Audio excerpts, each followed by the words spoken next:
Hello everyone, welcome back to my channel. This is Rishabh and I am going to read and explain to you all the poem Heart of the Tree today. I request you all to please stay till the end of my video as I am going to discuss the themes and some meanings of this poem which will help you to write the answers in your exams. Before start reading and explaining to you all, I just give something information about the poem. So The Heart of the Tree is a poem written by American novelist and poet Henry Kuhlerbahner by asking the question in the first line of every stanza in the poem. What does he plant who plants a tree? He wants the readers to think about the answer and then he himself gives the answer. Bahner appreciates trees not only for their aesthetical value but also for their role in human welfare. For him, a tree proves to be a friend of sun and sky and contributes positively for the growth of the nation. So now let's start reading. The Heart of the Tree by Henry Kuhlerbahner. What does he plant who plants a tree? He plants a friend of sun and sky. He plants the flag of breezes free. The shaft of beauty towering high. He plants a home to heaven and night. For song and mother croon of bird, in hushed and happy twilight heard, the treble of heaven's harmony. These things he who plants a tree. So in the first stanza, the poet asks a general question to us, which means to the readers, according to whom planting a tree means more than what we mean by plantation as an activity. Then the poet goes on explaining the question. What does he plant who plants a tree? According to him, the one who plants a tree, he plants a friend of sun and sky. You all must be thinking how a plant can be a friend of sun and sky. So I'll tell you how. The tree is suggested as a friend of sun and sky, as one day it will grow tall and make friendship with the sky and the sun. And tree is a close friend of sun, as the tree is dependent on sunlight to carry out the process of photosynthesis. You must have learned this in science. And make its food.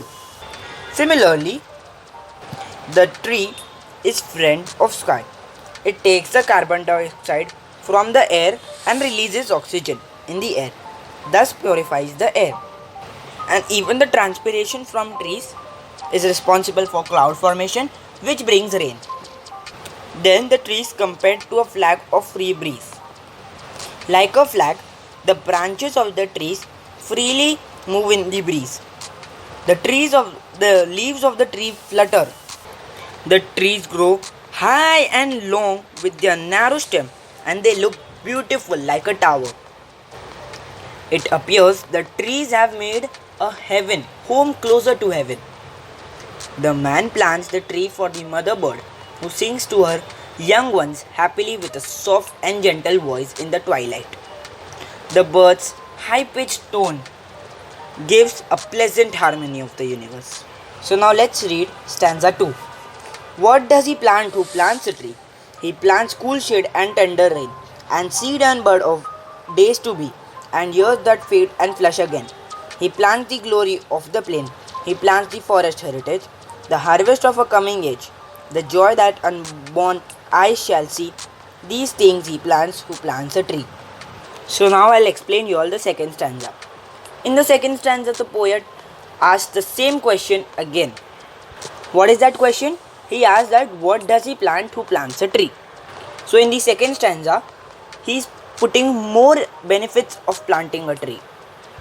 So the benefits of trees are the plant will go tall and provide cool shade, and this will bring tender rain. Then it will even bear seeds and buds for future generation. After some years, this tree will wither away, which means dry or sapless, and these seeds will grow into new trees and into a dense forest. In this stanza, this is a symbolic of the process of birth, then death, and then regeneration. In this way, trees make the plains beautiful. The forest is inherited by the man who plants the tree. It will provide crops for the future generation. Surely for the upcoming generation will reap all the benefits of the tree that are being planted now. Stanza 3. What does he plant who plants a tree? He plants in a sap and leaf and wood, in love of home and loyalty, and far-cast thought of civic good. His blessings on the neighborhood, who in the hollow of his hand holds all the growth of all our land. A nation's growth from sea to sea stirs in his heart who plants a tree. So now I'll explain you all the third stanza. The poet puts the same question again for the third time to create more interest for us. According to the poet, the man who plants a tree plants the tree with the sense of loyalty, means strong feeling of support. He loves his family and the entire universe. He is also concerned about the future of the earth.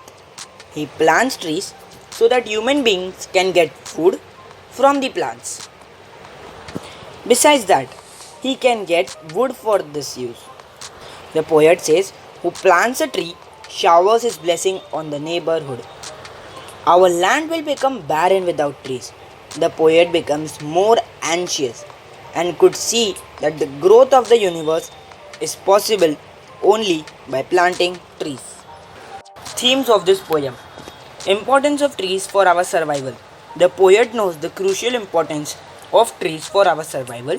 They cool the atmosphere and cause gentle rain. Trees are the source of breeze free. That is, the trees take in carbon dioxide and emit oxygen for human beings to inhale. Also, transpiration from plants is an important process in Earth's water cycle, which is essential for rain. Trees bear flowers and fruits. The seeds that fall from the plants sprout again and give birth to many new plants. In this way, they create dense forest. These forests will prove as a boon for the upcoming generation. The plants provide us with all essential nutrients for our body. They are the main source of medicine and wood. Wood is very important trade product and thus its import and export within countries enriches the economy of the nation. Therefore, the poet indirectly requests all the human beings to plant trees for the well-being of the society and its citizens. He becomes more anxious and firmly says that the growth of the nation depends on plants. Tree plantation thus indeed is a blessing on the neighborhood. Concern for the future of the earth. The poem brings forward the poet's concern about the future of the earth. It seems as if the poet could see the impending destruction and thus indirectly appeals to the readers to the plant trees, not only for themselves but also for the future generation. According to the poet, our survival is greatly dependent on forest. Trees not only beautify environment but purify the air and provide us with wood, timber, fruits and medicines. The one who plants a tree plants the entire forest. This forest is thus the harvest the coming age can enjoy. Without trees, the world will become deserted, barren land. The entire animal race would face hunger.